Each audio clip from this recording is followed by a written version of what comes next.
Inilah Injil suci menurut Markus. Dimuliakanlah Tuhan. Pada suatu hari, Yesus dan murid-muridnya melintasi Galilea. Yesus tidak mau hal itu diketahui orang, sebab ia sedang mengajar murid-muridnya. Ia berkata kepada mereka, "Anak manusia akan diserahkan ke dalam tangan manusia, dan mereka akan membunuh dia. Tetapi 3 hari setelah dibunuh, ia akan bangkit." Mereka tidak mengerti perkataan itu, namun segan menanyakannya kepada Yesus. Kemudian Yesus dan murid-muridnya tiba di Kapernaum. Ketika sudah berada di rumah, Yesus bertanya kepada para murid itu, "Apa yang kalian perbincangkan tadi di jalan?" Tetapi mereka diam saja, sebab di tengah jalan tadi mereka mempertengkarkan siapa yang terbesar di antara mereka. Lalu Yesus duduk dan memanggil ke-12 murid itu. Katanya kepada mereka, "Jika seorang ingin menjadi yang terdahulu, hendaklah ia yang terakhir dari semuanya dan menjadi pelayan semuanya." Yesus lalu memanggil seorang anak kecil di tengah-tengah mereka.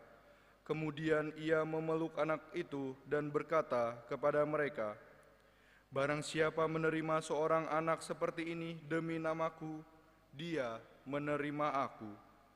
Dan barang siapa menerima aku, sebenarnya bukan aku yang mereka terima, melainkan dia yang mengutus aku." Demikianlah sabda Tuhan. Terpujilah Kristus.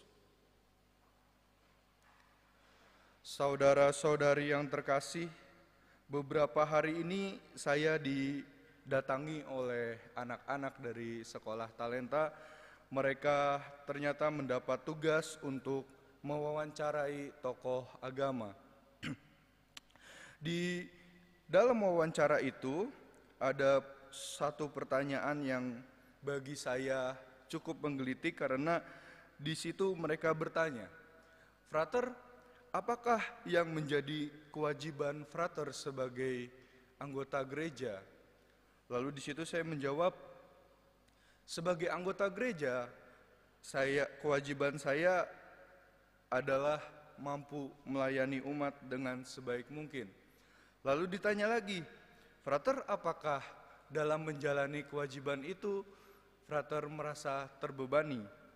Nah, di sini saya menjawab mereka bahwa kalau kewajiban kita ubah cara pandangnya menjadi suatu kebutuhan ataupun menjadi suatu pelayanan, tentu itu akan menghasilkan suatu yang lebih dalam maknanya. Dalam bacaan hari ini dari Putra Sirak dan juga bacaan Injil, Yesus sendiri terutama dalam bacaan Injil mengajak kita untuk melihat bahwa anak manusia akan diserahkan ke dalam tangan manusia dan mereka akan membunuh dia. Tetapi 3 hari setelah dibunuh ia akan bangkit. Lalu dalam Putra Sirak, "Anakku, jika engkau mau mengabdi kepada Tuhan, bersiap sedialah menghadapi pencobaan, tabahkanlah dan teguhkanlah hatimu." Apa artinya? Jadi dalam proses kita menjadi murid Kristus, dalam upaya kita untuk mengikuti Kristus, jalannya tidaklah mudah.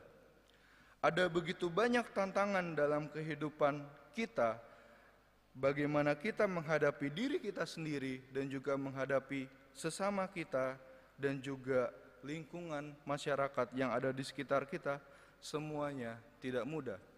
Maka ketika Yesus mengatakan bahwa siapapun yang mengikuti aku harus menyangkal diri, memikul salibnya, dan ikut denganku, itu menjadi suatu ajakan bagi kita. Apakah kita, kalau tadi dengan pertanyaan dari anak-anak, apakah kita dalam pelayanan masih menganggapnya sebagai suatu kewajiban? Atau apakah kita sudah mulai merubah pikiran kita bahwa kewajiban itu adalah suatu hak yang justru bisa kita terima bahwa pelayanan yang kita berikan setulus hati, itulah yang menjadi baik bagi kita, itulah yang menguatkan kita. Maka saudara-saudari yang terkasih, kita mohon rahmat kepada Tuhan bahwa dalam setiap kesulitan, dalam setiap tantangan hidup kita, kita senantiasa datang kepada Tuhan, karena Tuhan sendiri yang mengatakan bahwa Ia tidak pernah meninggalkan orang yang bertekun kepadanya, orang yang selalu berharap kepadanya. Secara khusus tahun ini kita merayakan tahun Jubileum dengan tema Peziarahan Pengharapan. Disitulah kita diajak bahwa barang siapa yang terus-menerus berharap, ialah yang akan mendapatkan pertolongan dan rahmat dari Tuhan. Saudara-saudari yang terkasih, semoga permenungan kita pada hari ini mengajak kita untuk menjadi pelayan yang tulus bagi sesama kita. Kita diajak untuk menjadi yang terakhir, bukan menjadi yang terdahulu. Artinya apa? Bahwa dalam pelayanan kita mengutamakan kepentingan orang lain di atas kepentingan kita sendiri. Untuk itulah pengorbanan, untuk itulah salib yang bisa kita panggul dan juga rasa yang bisa kita berikan kepada sesama kita. Marilah kita hening sejenak.